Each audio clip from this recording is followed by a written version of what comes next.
আম পাঠেয় কলমে আমি দীপিকা। আজ দুপুরে ব্যাগ হাতে কিনতে গেলাম আম।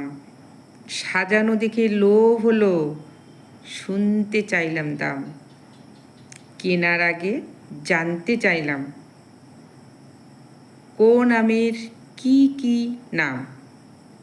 নাম শুনেই আমার ইচ্ছে হলো কিনি কিছু আম। আমের দামটা তো আকাশ ছোঁয়া, পকেটে টাকা কম। আম কিনতেই আমার পকেটে টাকা হলো খতম।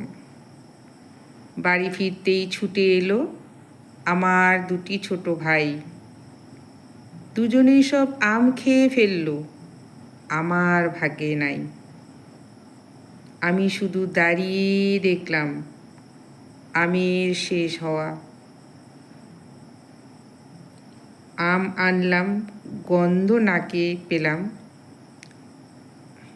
হলো না আমার খাওয়া। দারুণ ব্যাপার, তবুও একটু রাগ হলো না আমার। আমি পাইনি কি হয়েছে, টাকা হলে আম কিনে আনবো আবার।